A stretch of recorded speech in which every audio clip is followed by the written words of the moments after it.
le tamile wati le vaenga le taia o le o tātou no fo i malei tu la se fulu i le tautuma le undanga ni le si fongo Samoa ea le lua api le nei fo i taia o ea o le asolua i pe ono whailo le taia o sola le tātou polo kalame ea i le tātou whaatala noanga ea ma sui me malu fo i mai le ofisa le puma ea e pe ona iai fo i a la tau tiu te whai mo la tau wa matawhai oi ia e patino tonu ia i la tau e aona sila fia ia mama nino le whaafonga le tātou o tunuu ia mo wai o le vesili te liana o le ala ofisa e ta ure puma o whele me iai o ala tau me whai ia ai le leilava le whaafonga manino ia masila sila foi ia o le ua to ai tau nuu le sunga ia Julie David ia stasi foi ofisa sinia ia mai le vaenga o fofuanga lualu mamau ia a le tato ofisa foi le puma le lalo le matanga luenga o ngā luenga fela o inga mati na ese ia ilo tato o tunu ia whaatalo whatu i lau sunga tuli nei tai au malo lava le soifua manuia malo fai lausu ia malo soifua i lau o fionga le fofonga le pokalame nei tai au ia vele fo i nei taimi e whaatalo whala ia tuai le malo Samoa o mwhaiona mau mai ia whaasalaunga nei tai au malo soifua malo le folau malo lava le soifua manuia i lau sunga tuli ia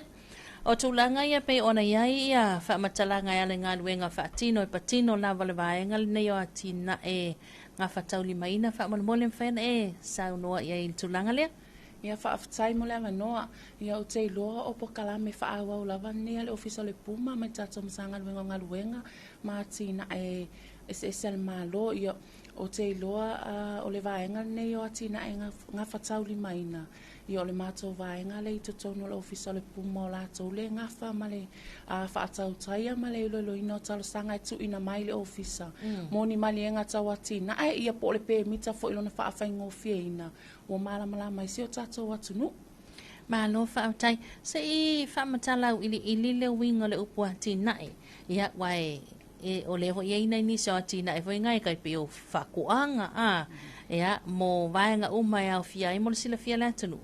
E whaafatai mo le sila fia tātou atunu. O le upule nei ati na ia te le so na whaawinga ina i te tonu lava o tu la fono lo o lima taitaina inga luenga le puma. Lo i le tātou tu la fono au tu le puma act, tu la fama le wha. Ia o le upule nei ati na lo na whaamatala ina ia ele na o ati na e foilea fale nofo fale foilea residential mo tātou tangata nuu ia ai fia whaamatala ili lona winga ona mo le sila fia la tu nuu o le upu ati nai e au fia umai ia e li inol fanua sua inol fanua ia po le land clearance foilea ia o le eli inol le one e a fia umatu langa ia e a fia umai lalo le upu ati nai so le winga le upu ati nai so o se nga luenga lava po se ati nai fa ati no ina lungo lo fanua ia e mana o mia la wana ta pase mali nga ta ati nai ia po se development consent mai le office le puma ia tu sala le upu ati nai le na o fale nofo e la vea umai so o se nga luenga fa ati no ina lungo lo fanua bisinisi fale o loa ia o la vea fo i te loa sila fia tato atunu ia market stores fo ia la iti e fa atu so le luma wala tele e tele na fa ata we fa la aina mamalo la tunu ia o mai tau ina fo i e o le tele la vo vaenga ia o mautu la valona fa nga ina pe o le si fo i winga le na o le itono tu la fo no le puma o le upoti na e ia po le vaenga o ave ia ile matawhai oi fo i mga luang whaatino le puma le na o ati na e fo ia mautu po o ati na e fo ia whaau waulo na whaau ngā ina e la vea e fo i mati na e fo ia e whai mo se sina taimi tu sala o le winga le tala e mana o mia lava le tāpā le official puma e whai se mali ngā tau ati na e po se pe mita e whaatino ina e so o se ati na e masenga luenga e whai e lunga le whanua pe la e titi se taimi e whaau ngā ai pe umi pe tu mau e mana o mia lava ona le wa fa nga ile fanua ia e e mana o mia le malu pui pui o le whainga o le atina ai ona o le whaonga mo le safety o tangata e whaonga ina e mai se o le nofo le leo o tua oi e ala soifo le leifo i le o noa afia i le atina ai le la whaatino ina Malo whaatai, tuli loa lava lau sau noa ngar vaenga lea ea o atina e pehoe ona mai whaatai ta inga. Tuli whaamole mole. O a ue ana ina whanua, o loo whanua tō tino. O lae o pepo o whangua lae alulunga ia don. Ea o la ua atina e o loo malienga ma la ua ia tatau. Whaapea whaatai ta inga ea o lea sual pala i titono loo whanua. O lea e tā pāle pe mita mai le ofisa le puma. O lea leo so tainga. Ia awai. Ia e le toi nā malai na whina ngalo le tātou tunu. E aini si whina ngalo mani si manatu. O lea le mea le puma e whai o lo ua whanua. O lo ua to inga mawawonga na pena. Se i sauno ia wha manino le vala lea. Mana ia le fesili. E sa o le fesili lea. Wale tele foi o tai mea nga e toi le ofisa i tua. Ia e la iti ana i... tangata o tato tunu e wha pēnā fo i lea le langona fo i lea o ie ona le whanua o le ale mea o le ale le mea o le awhia pule to i le ofisa vata ingo le whainga o lona whale e mana o ale Samoa e whai ale whale kawa o mal whanua ai o iai la vatu la fono a perona e tā ua o oe ona ina le whanua e o lo sualo fanua ai o atu lo omle puma fa pe atu a me tauna ta ofi ia o le feso ta inga le puma le ngaluenga lo fai ono lo fa o lo o ele le ngaluenga lo fa tino ina lunga le fanua e ui lava o lawa fionga e ona le fanua ia e te tau lawa ona fai se malinga tawati nai ia e foi la le mato i tono le mato fom le fa atu muina mo so se atina e fia fausia ina e lava le vaenga o le fom e fa asaini alo ia i le e ana le fanua fata inga lo e ta ua o ele alo le pepo fanua ia e ai lava le mato vaenga i tono le fom e fa asaini e pe e mai le consent ale ona le fanua i le fa atino ino se atina e lunga le fanua o ani tua patatua vaenga ia fa mole Julia le tau tala tu lava itua o ani tua patatua pe a fai o tele ioi ia mana ia le visili a fa apeo se tu langa fa apea ele ma fai la velo ofisa ona la asia se si tu langa fo ilea pe ma fai ona mato approve ina petalia ina se malenga tawati nai pe ale au mai ala val fa atanga mai le o lo alu le fanua fa teta ingala fa apeo le fanua tau Samoa ia e se fo ilo na ia treating ale winga la utala e mo fanua tau Samoa la vai ia lalo le tula fono le puma e mana o mia mata pai le officer malienga mai le sa o le ainga ia pe o le first option la vale na ia se ivanga na ia lo ia se sa o le ainga ia ona ta palo le officer ni malienga mai ni matai se to alua pe silia tu fo ia maua la vale to alua to tolu pe lunga tu e mai le fatanganga lo mali le ainga faile fale lungo le fanua pe la lo tu langa la le tau ma ale la tit I fanua tau Samoa a o fanua la vai umia sa o lo to po le freehold land ia e faingo fie la va wai e ta pa sa o la vele officer le o lo o alu le pe por fanua wai tu ina tu le officer le pe por fanua mai loa ia matou po ia e fautua ina fo ia le officer ia au mai fa mau nga sa wa ele tu langa fo ile ia va tu le officer le form ia ala wal fa asaini mai le si on behalf o le tangata le ia e fa ailo ala vele official amatanga le fa to fa i fa tata noanga ia ai ingol tu la fono male afianga le officer ia me se foi la afianga o le tangata o lo su mai fa lana talo sanga isi tu langa fo ile tu ina mai o fa mamonga se ia ona wai ia mata upu o ile fam sinonga i fanua lava ia tau Samoa tulanga fo ilea se tulo wa maliu si sa wa leva na maliu ale wa fa nga ma matusi mai lona suafa ia ole ala wa ave ale fa le trust officer ole monia fa ma bonga ma monitor ngatsale na saini ai muli ane ia boto su mai ale tanga tsala vole ai ngam fa ilo mai amato e o si sa ole posito inale na saini mai wa leva na maliu ia ona o le ia o ngai le tau na o iai wo o fam sinonga ia pe o vaenga ngai tau ona sila fia tato tunu e mana o mia la vale fa ma o no fa ma mo tu ina mai ina me fa ona fa ngo fia ngal venga lo ofisa ia se fe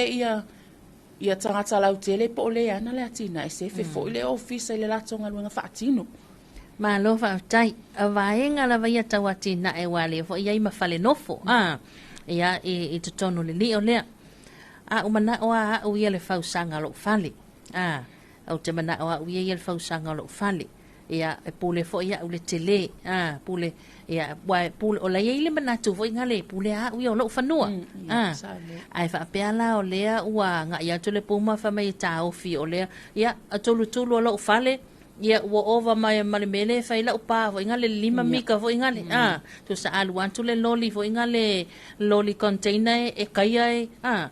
ai fa pela le wanga ia tau official puma e makai ko e kala la lo fale o le asia ia inga tu inga va pene ia fa ftai ile ngaluenga fa atino la vai le ofisa le ta ua i lava ma fautua ina la vai matou la tunu le ta ua susu mai fa atala no le fainga le malianga tawati na e pole pe mita ele i amata ina la ngaluenga ona ele ma fai fo na amata ina la ngaluenga pe ale approve atu le pe mita ona to tono le pe mita pole malianga tawati na ele tu ina atu ele na o se pepa fo ilea e io ya tu ai male ai le fainga ngaluenga o lo ia inga to tonu le fausia ina lo fale ile mama fa tu langa ina e tatau ona pipi ilo lo maota ile tua oi o lo ia lava ia tu la fona lo ofisa lo ile mama fa tu langa ina pe tasi tesi lima mita mai le tua oi ile tulu la le fa pena fo isi tu lo le septic tank ile ma fa ona pipi o tatau lava ona iai le setbacks e va mai ele tua oi ia ma afa pe se tu langa fo ilea pe ona eta ua tu le fale ia ale le no mo to ia tu so va enga ia o le tele lava mata pu fa pe e la tu la se singa la ofisa ma waifo o fale ia fa fita uli ia ele i fa ni pe mita poni mali nga tawati na ia ele le winga la fam talanga o le tele o taimi ia e foi ngai luenga foi ia ele o lo atu le ofisa fa tata inga a wala foi e o ai tua ia mo sir fe tatu atu no e to ala haiti lava tatu au foi ngai luenga ia ele lo o ma atu e ma to le mela tu puitu ai pe o o le longo mai fo ia niso malo la tu ele ngai lo e ma to ai fa pe se tu langa fa pe na o faile fale ala o sa lo le fa se a ona o vatu le tulu ia o le vaenga mo la vai fai ele ofisa pe o mes fasea ia e alu le mato wa singa ene me fai no fa ma ni pe moni mato o mailo su e fai mato su enga foi tono le ofisa ale mato fa ma monga e vai e pena fai se pe mita ai su e akula le se me tu lo la le se pe mita o longa winga ia e fai o la le e fai la vale le fa asiale o tu ina mai ia no mato tomo fai lo le fai fa atata noanga fo le pe au mai to tonu tomo fai fo le e so ala upule le mata upu ia ala ia mata upu fo e fai ngo fie ona ona fai ia oni si fo mata upu tu so le wasu matanga te fa asia ala wa levana o la wa le famsinonga o tu langa la ia e o lo famsinonga ia ele se mato se tu ele to ia ina le ofisa le tu langa le ona mawalunga atu le tu langa lo ele tato ofisa famsinonga ia na lo le ofisa ia ai fe sosoani na le ofisa e sosoani tu salava po le wa ma wo ofisa ele se pe mita tu so le na fai fa so tu la fono se tu lo le ngaluenga ia ai ele tu uai le ngaluenga fa atino lo ofisa so soani lava tamo fai i se awala ine mo fai no family ina ia le tangata le wasu mai lana mata up ma lo fa tai ona vaenga e se taimi ta o atu vaenga le be ona in fa salanga ai afa pe le fanua ia o au e to fana ia mato ainga mai se vai ia mana ia utei mai tua i mato ainga tua tasil fanua ia fa pea fa te tainga o a ule le ele o yeise sa o le ainga a o a ule matua fai mai le fale le siu ngali o fai mai le fale le siu ngali I a tu sai o mai fonga pa wali mai le ono fale lai te tonu o le a se tapula o le a se ba o le si fale mai le si fale wa le pe on tau tultuli atu lava la saunanga e iai ia a vanoa fo ia fa le wata oto fo ile tato ofisa ia mai lesi vaenga ilesi vaenga ai afa pel poco le ia me se mako mai se va isole ke le ngai mako fanga mai se va ile le no fa o ngai nei pia ia faafetai o te lo tulaga lava ia ua e ile eseesega o le fanua umia saʻolotu ma le fanua faaleaganu mo le silafia le tatou atunuu o fanua umia saʻolotu lava ia e laʻitiiti alona ia e faatulagaina kuaka eka pe ia al tatou fanua Samoa ia e le manatu o ofisa e tetele nisi o fanua ia ai lava ia inga pe o tulaga le vao le sifale mai le sifale ia e taona tolu mita aone I lalo ane o le tolu mita le vao lo o le sifale mai le sifale ona la o le mafuaaga aua atupu se faalavelave foʻi lea faataʻitaʻiga o se mu mu le sifale ala e pipii ma le sifale ia o te lo le atele le afianga e ono afia ai le sifale wala la talanga ono la talata ai fautu ina la velo official time ne tu ina to malianga tawatina o lo ia la vale ia inga patino la vai totono tato malianga tawatina e pole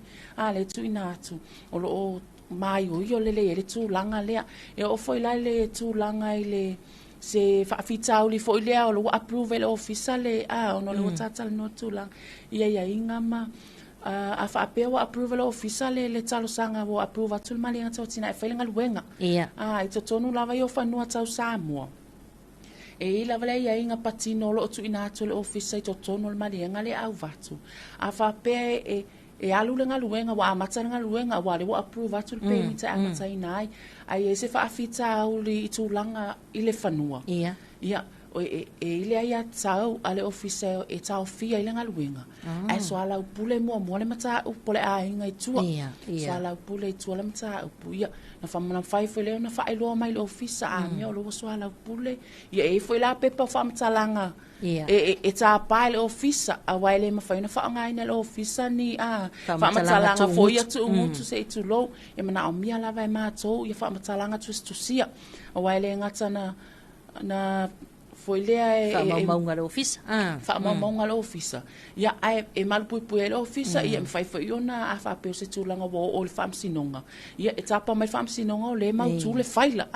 e mafai ai ona tali atu le ofisa I so o se mataupu pe o tulaga na mo le silafia le atunuu a faapea lava I se sivaega ua lē malilia I le situa o le aiga a le ua uma na approve atu le pemita ia e taofia I le ofisa e lē ia tatau le ofisa e mafai ona taofia le galuega ae soalaupu le itua pe a faapea ua oo mai se faaseā I le ofisa e tusai o se galuega o faatinoina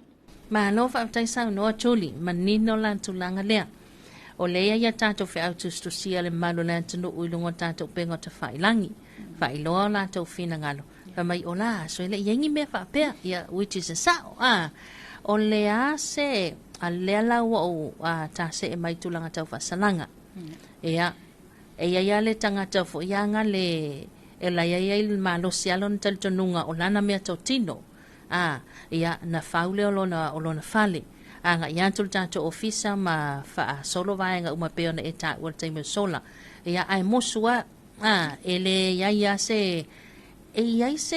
e tapa le tau ofisa le puma ia le samala le faamasinoga le tulaga lea ina ia faamalosia ai la le vaega ua e latu le siasiasiga ua uma poku e lua gafau alu atu le siasiasiga la le ua vali agea ua uma agea ua pipii moli ua ola lau ona nofo ia manai e tele le fesili e saʻo lelei o tulaga o le si foʻi faafitauli lea o loo gafa ma le ofisa e ai lava tagata o le atunuu e faafaigatā foʻi lea ona consult pe taumafai foʻi le tau faamalamalama ae o loo iai mataupu faapea o loo gafa ma le matou ofisa le tulaga foʻi lea latu le asiasiga ma ua atu faamaonia e lelei se maliga tauatinaʻe o le galuega loo faatinoina ia avatula le advice le ofisa foʻi lea e faamolemole ta ofi ngaluenga e anga e mele office faile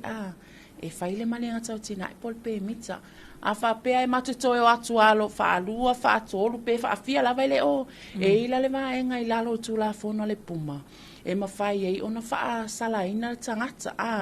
ia ai e te le la vale process fo ile le winga o sala e alu le loia ia fatua o le court e li ma fela le sala wa ye fo i mato tu sita ofi o to tonu la tu sita ofi le pe fa pe mau te mau atu senga luenga ai fa maunia ele ise malenga tau tina po se pe mita wa faia e ila le tu sita ofi tu ina atu le office tu ina atu le taimi le on site o to tonu na tu sita ofi o lo o mai o le vaenga lea o lo o tu si le atu ai le fa salanga i maafi ia al taimi nei o lo o tamu fai lava le office se tu langa fo le pe ona e ta ua le tu langa le wa fa alua fa tolu na atu le office e pe ele o amana ia po fo ngale wa ia lava le mentality o samo e pulea o lo fanua e pulea ia but ia no mai lo le office tamu fai lo e fai se wala fo ile wa e fai loa fo ia ia la i mato tu singa e fai le tu si fai loa ia va nga tau na fai pe o va nga na o si na fa afita u le o le ngaluenga o tama fai fo ile fa amalie ia fina ngalo fo la tunu ene me fai ona fa tino ina la to tina ia ai pe ele o ia se manatu fo ile o office ta fio fiatina e fai la vatina e pe o le mena le na fatu ina le tato office ene fai so ani fa ititia a fianga le ngata ya fianga le si o manga la watina ele fai ya la fianga ya male no fo le o lo tua oi e ala so i fu le a wa vaenga o mai o lo i la lo le ngaluenga fa atino tato office le puma mahalo va tai tele ofisiri le to i mai el manol tato antunu chuli o tailo foi lai fa fonga manino mal tato ofisa mal tato mutanga luenga ole tulanga foi la le i leo tatia la ia fale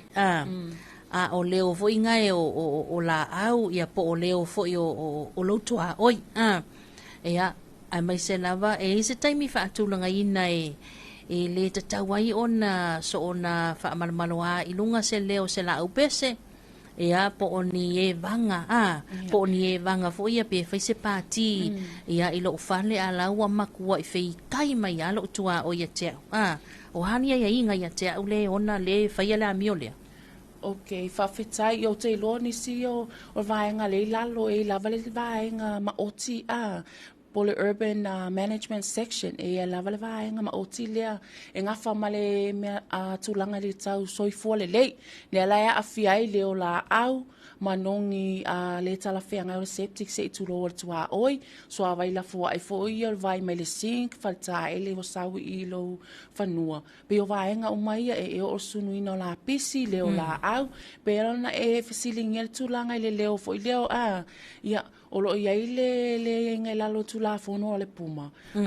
e me fai ona e su mai la fa se fo le office a wai le tatau lava ona i se tulanga fa pe ona la afia le soi fo le o lo tua oi ai pe o tulanga lava ia i me tau ngaluenga fa se no fale po i to tono le ia inga po le malinga tau tina le tu inatu o lo ia lava le taimi fa atapula taimi a mataina pa o le fainga ngaluenga ma le taimi umai pe la le ono le afiafi umai ta le fitu a mata le tai au ta le ono le afiafi o le tatau na toi pa o lava se ngaluenga o ngala le taimi na o fainga lotu e a afie le tua oi e pe o le leo lava i o le la au tu langa la ia me fai ona e fa se a mai e fua lava la le o atolo ofisa le taimi le te e te tau mai a mea po se fulu tasi anga se fulu lua ia e fai fa pitoa lava le oval tato officer e o atu e fa ma ni alo e foi le masini fua leo e fua ina ile leo fa na mato mai foi le faili poti matulang fa pena ia mo sila fiel tato atu no e ila mama ta upu le officer le puma e ta pai fo e mato le so soani anisio matanga luenga tala feanga ia malo peila tu langa ia pe o le leo la au matuna fa pena pe o se tu la le wonga lava ia po se so se mta o lava le pumba e ta pa ma to so ania le malo okay o lo ia lava mta o pe lue whaatase mātou e pe whelau tūlanga fo ia wa afia e se tūlanga wa afia soifua le leo malo la tunu. Ia e lava ia matanga luenga tala whea ngai pe le official le matanga luenga soifua malo lo ina. E lava keise se maute ngā lulu e whaatasi ai fo ile ine me whai o na whaamali e ina fo inisi o mata upe tu ina mai le official mo se soswani. Mahalo va tai lava. O le tūlanga le pēmita o na o lea lava i tu i whesiri mai le tātou ātonu. Ia, o te manatu foi. Ia, o lea o ngā tonu leo tātou porokala me whaatala noa ina ia manino so se vaenga. O le whapea mai le isi tātou a whesiri lea. Ia, po lea lava se vaenga ua iai lea ia le puma i whanua sa o loto. Ia, o le si vaenga o whesiri a Julie. Ia. A whapea la lewa la whaila unga ruenga. Ia. E kokongi se kuper whenga lau pēmika. Ia whawhatai sa o le whesiri. Mo le sila fia tato atu nu e totongi. E totongi le pe ai se su atu e watu lau taro sanga. E le tato fia e totongi. E whaila o mali anga tau tina. Mo le sila fia tato atu nu. E le si va e ngai lalo lava le tato matanga luenga o nga luenga. Me ele mat, ele ngalu, sorry, e le division po le vaenga le tau au pasifale. Ia e ngā lulu e whaatasi lava le puma ma le au pasifale. Tu sa e mua lava na e sua tu le puma e whaatala noa sau male sau ati na e lo tau whaatino ina. A whaape approve mai lau male ngata ati na e mai le puma. Ia ona ile o le sila asanga le na e te su e ave le pepa le au vatu le puma i le tatou vaenga. A le au pasifale. Ia o fiso o ta inga i o le au pasifale o atu e siaki le fausanga o lo maota. Pero fiso o ta inga le na wa ngā fo e whaeloa atu e mo le sila fia le atu nua. Wa e lava nai tangata e approve atu loa le malianga tau ati na e i le vatu le puma. O loa.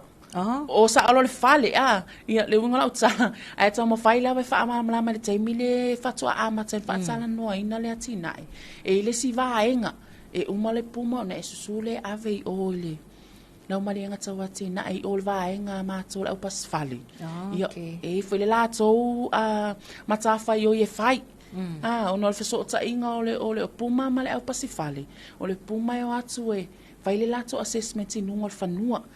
I le amatanga ai le i whausia ina so o se ati na e nunga o le whanua. Ia e o atu e siaki le tūlanga fo i lea i le se o manga. Ia ma le tūlanga le wa e fo whaatu ina i lau ngaluenga. E siake mātou pe tala whea ngai. Tala whea ngai le tūlanga wa e fo whaatu ina i lau ati nae. Ia fiso o ta inga lola ia male vaenga lau pasifale. Lau pasifale la leo atu la tau e siaki le fausanga. Fausanga le fale po ani tūlanga po le lei. Tūlanga i materials le whao ngā. Ile wa ula whaua e sau no wha mole le vaenga le lau pasifale. Na o sau whaila o pe mitam whaile i o enga. Ia e na o le tolu poto moe. Ia tasile o mukuka hoi le i te tonu. Ia lua whale ta ele pauna. Ia ai whaula o whale ia ua pia ua maua le laki ua ngale le mai ngai a ingai fafo. Ke ia leo whai mai. Ia koe whaupopo aku masisi poku. Ia koso aku marwha ase e ngane. Ia koso aku marwha ka avale o le pipi ia whale lea. E ia se whasalanga o au lea. Ia mana ia fesili e sa o le ele na tia fo tu langa le o tu por time nei e tele fale fo ia fa te tenga pe ona e ta ua e lua potu moia na aprova to le puma ia male vai ngala pas fale wa ile tato le atale ka o design plan wa ile atana au mai ile puma le taimi o le ata fo ele na pasi fo i o le vai ngala pas fale lo aile le tu ai nga fale le fai a fa pe se tu lang fa pe na mo tu ofisa wa ese le tu lang o fa tino ina mai le mali nga totina e mal pe mitan tu inatu ia e ile ia ta wa le ofisa ta ofia ile ngaluenga ia a tu ina mai sa o design sa o le fale e tu sa yo ngaluenga o fa tino ina pe o tu langa na e ta ofia le ofisa le ona e sele mele na approve atu le foi la na vatu mai a inga tala fenga e tu sai o le talo sanga tu ina mai ale o mawa atu ia o tele tele la vale ese senga o le mea sa tu ina mai mo ma le va enga le o mawa atu le official o fatino ina ia ele ngata la ina o le asa taula ititilo na afianga ona o le la ititi sa apalai mai la ititi le fale ai ma watu le officer o te lea le ngaluenga mo fai o le te le fo ina o le afianga pe o le vaenga na mo sila fia tato atu nu e lava le ai ata tau le officer e mafai ai ona lato atu to ta ofi e ta ofi le ngaluenga ai to tu ina mai to tonu design plan sao e fetaui ma tala fea ngai ma ngaluenga o fatinu ina ona vaenga la pe ona o ta ua e te le lava lona esenga e le ngata na te le atu la afianga la e le sisi o manga ai me se soi fu le ale ai nga tua oi ia ona lo wo te le la vale scope nga luenga lo fai mai le mea sa approve atu le office tu sai o tau sanga tu ina mai taimi mo fa aftai manino tu langa le se au mai se ata fa tai o le ale tau le pe mita o le fale na o le lua potu o le ale tau le pe mita o le fale fonga fale lua ia fa aftai ma fasili ia tu langa lava le ilalo lava ia le office le puma o lo ia ile lava le mato pepa na lo tu si ai fees mo le sila fia tato atu nu ai suma le office le puma fa pe so nga luenga fo ile a watu tono le mato form le fa tu muina mo sa malianga tawati nai e lo ia lava le vaenga nai mo mia ai le office le puma ona ta o sa o mai pe fa ilo mai le tawa o fa ia to lo nga luenga ia e lo fera el officer tu langa fo ile le fetau le ngaluenga le fai pe fa po tu mo esa fa me se fulu wafi ia e lo lava ma to le fa ma onyo le wa ila vatanga tsa fai mai o le fa nga lava me tu ai o le si fa le la tsala ia ai pe tu langa na o le fuanga na o le tato fi ava pe li mas fulu wafi na ilalo ia nga jos futala lava le fia le puma e ese mai la le fia le puma mai le fia o le building permits le issue mai le va nga au pas fale ia fa tsa nga fa pe le lua potu mo e fu lava fo ila le fia le vai nga au pas fale e fu le design ile ata ia o se fa tsa inga la ia lo ui lo ale ia I lua potu mo ia po le tor se la ni mas fulu ia wai fu fo ia le tau nga luenga wai ia lua potu mo se la wafi o no materials le fa nga tau ngata ana ngata ia pe o tu langa na le fa le fa se nga nga tatu fees o no winga le sa no nga chuli e ta wai na I la ka muta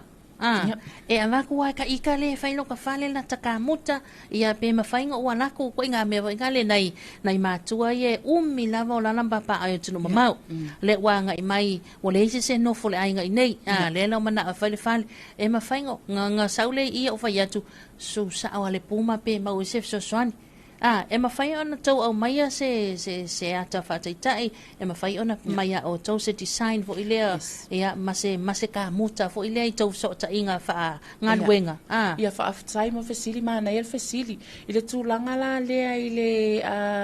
ka muta ia pol design ia mo sila fia tato atu no lo ia ile au nanga fesoso ani tato officer ma matanga luenga e ala la yata po design plans and fan so ani lo officer mo sila fia tato atu no o paula va te ma fai ona so ani lo officer po standard plans e ma wel tato officer o le tasi po tu mo nga ile fa po tu mo ia ma fo io fale tali malo po open houses tu sana de paula va yo ata standard plans ya ata ne le ma fai no so ani ele tato officer le mamalo la tunu ona o le mai tau le officer ele tau ngo fi ele tu singa le ata se vanga na ila wo ese sawati na e fi fausina po le fonga fale lua ya ona e malie le te sula ve su ela na tu si ata po le ka mutsa fo e tu si le ata e na le paula va na ni ata o fale no forma e ma fa no so ni tato officer o le tasi potu mo nga ile fa potu mo ia ma fale ia fa ata ala lai ma no fa aftai ia ona o ta taimi o la usile mun muli fa mole tuli o ala vai nga talu atu ma ia pe afa pe o le o io e lava ia o le a fale ko inga ia fa aftai mo le fia tato atu no ese fo ia pe pa fa matalanga po requirements mana o mia tato officer e fu lava tu ainga fanua ia mo le faatataʻiga a faapea o le fanua tau Samoa po le fanua faaleaga nuu e i le vaega o le tatou fom e tapā ai le maliega mai le saʻo le aiga se e vagana ai e le o iai se saʻo ona tapā le ofisa ni maliega mai matai o le aiga potopoto e mai le faatagaga le faatinoinoga luega ia faatase e malau design plan po le ataunuga luega o le site plan faatataga o lau atinaʻe po le faleluga o le fanua e loa e matou po o talafeagai le fuafuaga leu e fuafua ina ia aua neʻi ia afia tuaoi o vaega la ia e tauna e tapena uma mai ai ia pe mafaiafai ona fesoasoani le ofisa i le sketching o lau site plan le faailoa mai le faatulagaga o le faleluga o le fanua e mawhai lau na whaitūlanga le msosoani le ofisa i le teime te sua tuai. Ia o vaenga tā ua lava e te sua tu maoi. Pea whapea o le whanua whaleanga nuu e ta tau lava na mai se malianga mai le sao le ainga, po ni matai fo le ainga pe ale le sao, o le ata o le fale po design plan o lau site plan. Ia, malau fi, ia e whela le mātou form. E ta o le affected persons form. So o le form la le whaatumu me pe whapea e ini ainga tua o ye onua afia. I le whainga o la ngaluenga. Ia e te lea na tā pale pepa le ngaluenga fo i o wharisā.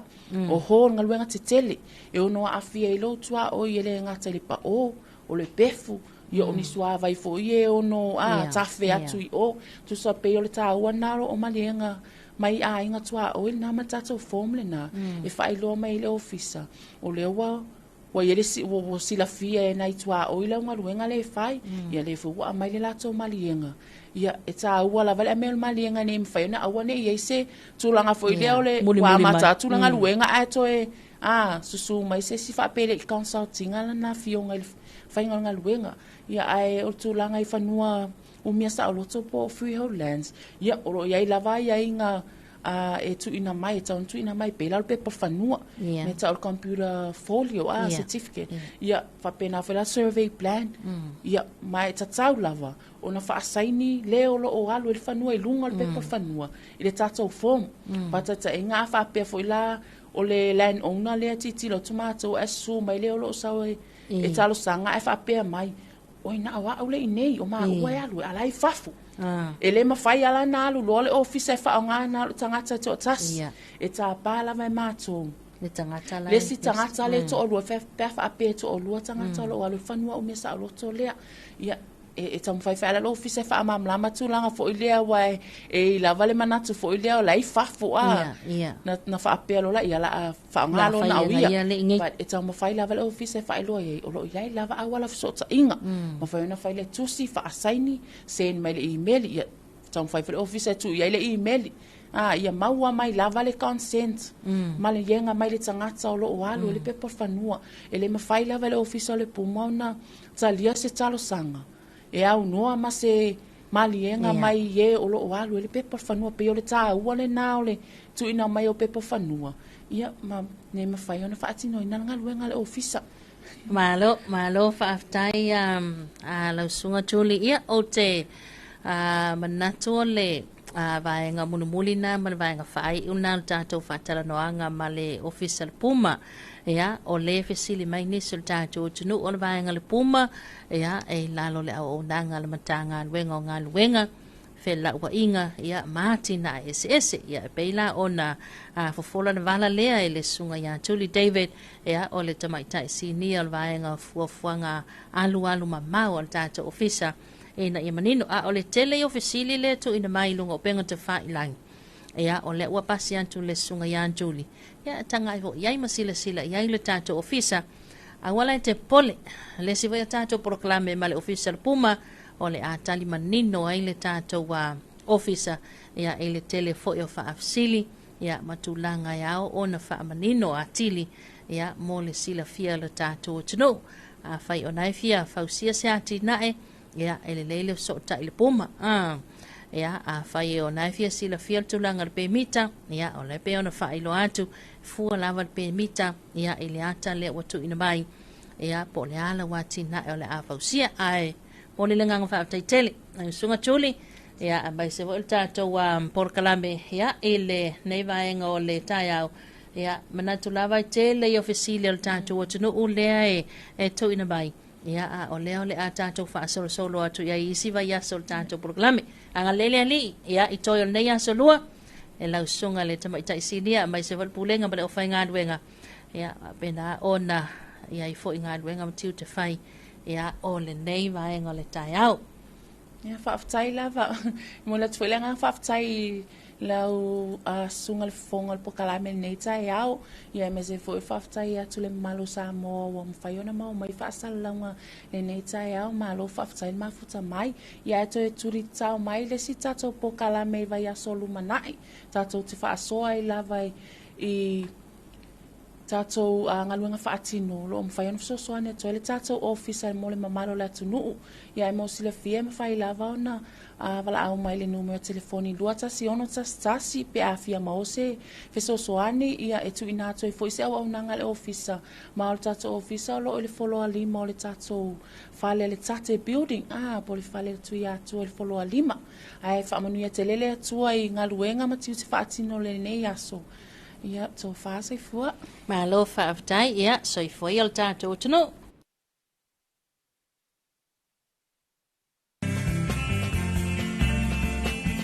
Wa o tu e vi fale olo savelio I nei la whatuanga I sa taua whalonglongo atu e tu e pi le ala leo Samoa. Te pari la tua sibio polu feo te iloat e la ola au ne au le dono.